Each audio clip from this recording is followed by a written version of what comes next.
मनोज जरांगे पाटील यांनी रांजणगाव गणपतीचं दर्शन घेतलं। यावेळी त्यांच्या हस्ते गणपतीची आरती देखील करण्यात आली।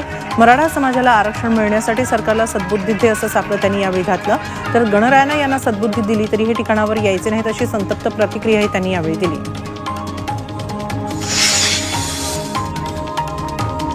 मराठा आंदोलक मनोज जरांगे मुंबईच्या दिशेने रवाना झाले। त्यांच्या अवतीभोवती मराठा कार्यकर्त्यांचा गराडा आहे। जरांगे सातत्याने लोकांच्या भेटीगाठी घेत असल्याने त्यांना दुपारचं जेवण गाडीच्या टपावरच करावं लागलं। जरांगेंना जेवणासाठी वेळ मिळत नसल्याने ते गाडीच्या टपावरच जेवण करत असल्याचं पाहायला मिळालं। मराठा आरक्षणाचा प्रश्न सोडवण्यासाठी राज्य मागासवर्ग आयोगाकडून सर्वेक्षण सुरू आहे। मात्र इंटरनेट अभावी सर्वेक्षणात प्रचंड अडथळे निर्माण होत आहेत। पुणे आणि परभणीत मराठा सर्वेक्षणामध्ये तांत्रिक अडचणी आल्या। इंटरनेट अभावी सर्वेक्षणाची माहिती अपलोड करण्यात अडथळे येत आहेत, त्यामुळे सर्वेक्षणासाठी विलंब होतोय।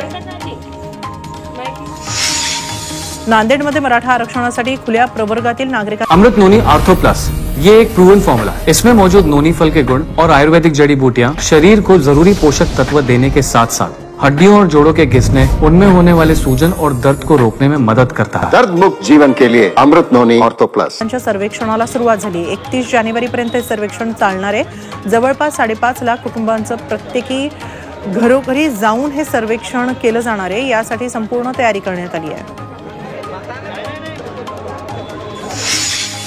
महाराष्ट्र राज्य मागासवर्ग आयोगामार्फत करण्यात येणाऱ्या मराठा समाज आणि खुल्या प्रवर्गातील नागरिकांच्या सर्वेक्षणाला लातूर जिल्ह्यात सुरुवात झाली। या मोहिमेत एकही कुटुंब वंचित राहणार नाही याची दक्षता घेतली जाते। यासाठी 9,685 अधिकारी कर्मचाऱ्यांची नियुक्ती करण्यात आली आहे। नाशिकच्या येवल्यातून हजारो मराठा बांधव मराठा आरक्षणाच्या मागणीसाठी मुंबईकडे रवाना झाले। मराठा समाजाला आरक्षण मिळावं या मागणीसाठी मनोज जरांगे पाटील मुंबईकडे रवाना झालेत। या मोर्चात सहभागी होण्यासाठी मराठा बांधवही मुंबईच्या दिशेने निघाले। मावळच्या कार्ल्यातील वॅक्स म्युझियममध्ये मनोज जरांगे पाटलांचा मेणाचा पुतळा साकारण्यात आला। मराठ्यांना आरक्षणाच्या मागणीसाठी जरांगे मुंबईकडे निघाले आहेत। त्यांचा लोणावळ्यात चौथा मुक्काम होणार आहे, त्यामुळे मनोज जरांगेंच्या आंदोलनाची इतिहासात नोंद व्हावी यासाठी कार्ल्यातील अशोक म्हासळकर आणि ऋषी म्हासळकर या बाप लेकांनी हा मेणाचा पुतळा साकारला आहे।